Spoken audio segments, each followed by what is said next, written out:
ایک شخص کا چھوٹا سا ننھا سا بچہ گم ہو گیا، بیٹا گم ہو گیا۔ یہ شخص رسول کریم صلی اللہ علیہ وسلم کی خدمت میں حاضر ہوا، عرض کی حضور میرے لیے دعا کیجئے، کئی دنوں سے میرا بچہ نہیں مل رہا، میرا بیٹا گم ہو گیا ہے، کئی دنوں سے نہیں مل رہا، میں بہت ہی زیادہ پریشان ہوں، میں بہت زیادہ پریشان ہوں، اس پریشانی نے مجھے اندر سے کھوکھلا کر دیا ہے، میرا کلیجہ منہ کو آ گیا ہے، آپ دعا کریں کہ اللہ مجھے بیٹے سے ملا دے۔ قبل اس کے کہ آقا کریم دعا کے لیے ہاتھ اٹھاتے کہ مجلس میں سے ایک شخص کھڑا ہوا، کہنے لگا حضور میں ابھی فلاں باغ سے گزر کر آیا ہوں، میں ابھی فلاں باغ سے گزر کر آیا ہوں، اور اس کا بچہ اس باغ کے نیچے بچوں کے ساتھ کھیل رہا تھا، اس کا بچہ فلاں بچوں کے ساتھ کھیل رہا تھا۔ ہے باپ نے جب سنا کہ میرا بچہ فلاں باغ کے نیچے کھیل رہا ہے تو باپ نے بچے کی طرف دوڑ لگا دی، باپ نے اس باغ کی طرف دوڑ لگا دی۔ یہ دیکھ کر رسول کریم نے فرمایا اسے روکو،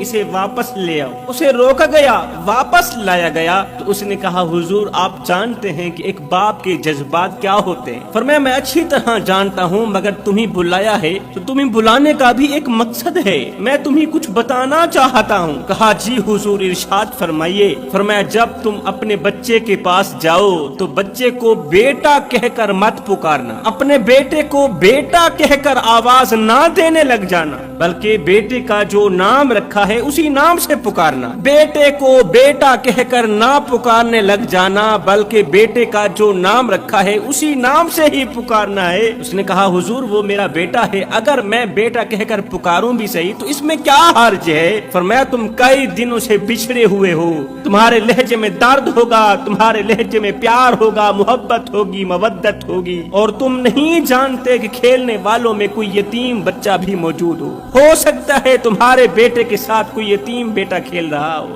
کوئی یتیم بچہ کھیل رہا ہو۔ جب تم بیٹے کو بیٹا کہہ کر پکارو گے تو یہ سن کر پاس کھڑے یتیم بچے کو اس کا مرا ہوا باپ یاد آ جائے گا، جب تم بیٹے کو پیار دو گے تو اسے مرا ہوا باپ یاد آ جائے گا، تو وہ اللہ سے شکوہ کرنے پر مجبور ہو جائے گا، ہائے اللہ آج اگر میرا باپ زندہ ہوتا تو وہ بھی مجھے اس طرح کا پیار دیتا، اسی طرح سے سینے لگاتا، اسی طرح بوسے دیتا۔ فرمایا یہ شوق گھر جا کر پورا کرنا، کسی کے زخموں پر نمک مت چھڑکنا۔ میرے رسول کریم صلی اللہ علیہ وسلم نے فرمایا صحابہ زندگی میں کبھی بھول کر کے بھی کسی یتیم بچے کے سامنے اپنے بچے سے پیار نہ کرنا، اپنے بچے کو پیار نہ دینا، اس سے یتیم کا دل دکھے گا، یتیم کو مرا ہوا باپ یاد آ جائے گا۔ فرمایا کسی بیوہ عورت کے سامنے اپنی بیوی کی تعریف بیان نہ کرنا، اس سے بیوہ عورت کا دل دکھے گا۔ فرمایا اگر اللہ نے تمہیں پیسہ دیا ہے، دولت دی ہے، مال دیا ہے تو کسی غریب کے سامنے اپنے پیسوں کی نمائش نہ کرنا، کسی غریب کے سامنے اپنی دولت کی نمائش نہ کرنا، اگر کرو گے تو وہ غریب اللہ سے شکوہ کرنے پر مجبور ہو جائے گا، ہائے نہ ہم رہے دل لگانے کے قابل، نہ دل رہا غم اٹھانے کے قابل، ربا تیرے بندوں نے دیے اتنے غم، چھوڑا نہ ہمیں مسکرانے کے قابل۔